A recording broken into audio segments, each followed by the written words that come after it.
काय ते सांगा.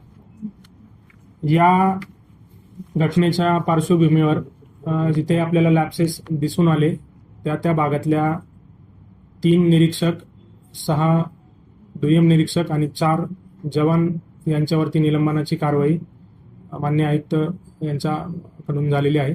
या संपूर्ण घटनेवरती मान्य आयुक्त यांनी वेळोवेळी लक्ष ठेवून होते. त्यांच्याकडून पण प्राप्त झालेल्या निर्देशानुसार आपल्याला कारवाई आणि सहकार्य व्यवस्थित करतात. निलंबनाची कारणं काय सांगितली सर तुम्ही? जे 13 अधिकारी तुम्ही निलंबित केले त्यांना काय 13 काय तपास आढळले, यांची काय चूक आहे म्हणून कारवाई तुम्ही केली? त्या आरोपींवरती वारंवार गुन्हे नोंद करणं अपेक्षित होतं. पुढे त्याच्यावरती प्रतिबंधात्मक कारवाई करून ते धंदे बंद करणं आवश्यक होतं. ते न झाल्यामुळे आपण त्यांच्यावरती अधिकाऱ्यांनी काम सुधारणा केलाय कसं असं त्यामुळेच तसं ती कारवाई तिथं आपण केलेली आहे.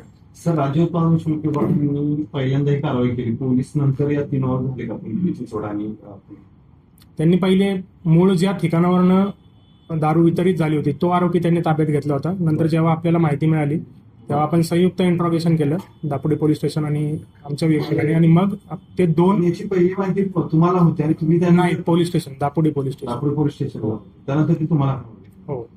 सर, यामध्ये किती पहिले विषारी दारू पण ज्या 3 ठिकाणी हे आपल्याला मूळ 2 आरोपी ज्यांनी निर्माण केली आणि ज्यांनी मिथेनॉल मिश्रण केलं त्यांना जेव्हा आपण ताब्यात घेतलं तेव्हा त्यांनी 3 ठिकाणी हे केलं होतं. एका ठिकाणावरून 70 लिटर हडपसरच्या हद्दीतून, दुसरं पवार वस्ती दापोडी इथून 155 लिटर आपण जप्त केलं आणि गोखले नगर इथून 420 लिटर इतका साठा आपण जप्त केलेला. 55 ठिकाणी काल दिवसभरात कारवाई केली. जिल्ह्याभरात 55 ठिकाणी कारवाई तुम्ही काल केली. या कारवाईला उशीर झाला असं वाटतंय. बुलडोझर तुम्ही चालवलेत काल 55 ठिकाणी, पुणे, पिंपरी आणि ग्रामीण भागात. या कारवाईला उशीर झाला असं नाही वाटत तुम्हाला?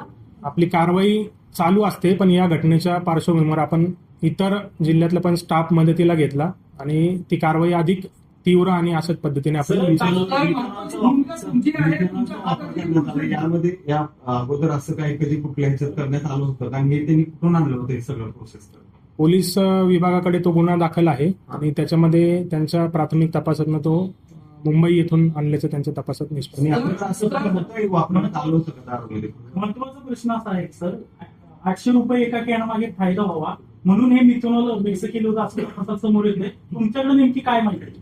त्याबद्दल पोलीस विभागाशी आपण दापोडी पोलीस स्टेशन इथं बोलून ते अधिकृतरित्या ते सांगतील. त्याच्यामध्ये अधीक्षक महोदय, यांची जबाबदारी वाहतुकीची कोणाची आहे? राज्य उत्पादन शुल्क विभागाची आहे का पोलिसांची आहे? सगळं असं कोणाची महत्वाची कोणाची नाही, सगळ्यांची संयुक्त जबाबदारी आहे. सगळ्यांची संयुक्त जबाबदारी आहे. राज्य उत्पादन शुल्काची जबाबदारी आहे. ही घटना घडल्यानंतर तुम्ही 55 ठिकाणी कारवाई केली, 50 पेक्षा अधिक आरोपी तुम्ही काल ताब्यात घेतले. याच्या अगोदर तुम्हाला याची माहिती नव्हती की एवढं हातभट्टीचे धंदे? कारवाई आपल्या सातत्याने चालू आहेत. मी ते पण आपल्याशी प्रेस नोटच्या माध्यमातून आपल्या कारवायांची सगळ्यांची माहिती. पण ही घटना घडल्यानंतर काल 55 कारवाई केली. याच्या अगोदर या 55 ज्या ठिकाणी तुम्ही छापे टाकले ते माहिती नव्हतं तुम्हाला कालच्या अगोदर? कारवाया आपल्या सगळीकडे चालू असतात, परंतु मोहीम आपण सगळ्या पोलीस विभागांचे 3 पोलीस युनिट आणि आपण तीव्र केलेली आहे, जेणेकरून असं काही आरोपी आहे या आरोपींच्या विरोधात आपण 1 महिन्यापूर्वी अर्ज दिलं होतं कारवाईचं. काय नेमकं तो पत्र होता? कोणाला पत्र दिलं होतं कारवाईचं? काय नेमकं प्रकरण होतं त्याच्यामध्ये? त्यांच्यावरती जो मुख्य आरोपी आहे योगेश वानकडे याच्यावरती 3 गुन्हे दाखल होते. त्याच्यावरती आपण प्रतिबंधात्मक कारवाईचा प्रस्ताव सुद्धा संबंधित प्राधिकरणाकडे पाठवला होता. तर तो अंडर प्रोसेस तो होता. कधी पाठवला होता? डिटेल्स देतो. योगेश वानखेडेचा आहे. योगेश वानखेडे जो आहे तो रेकॉर्डवरला गुन्हेगार होता. चतुर्शिंगीमध्ये 2 आणि हडपसरला 1 गुन्हा होता. आपल्याकडे पण काही गुन्हे नोंद होते का त्याच्या विरोधात? आमच्या विभागाचेच आहेत ते गुन्हे.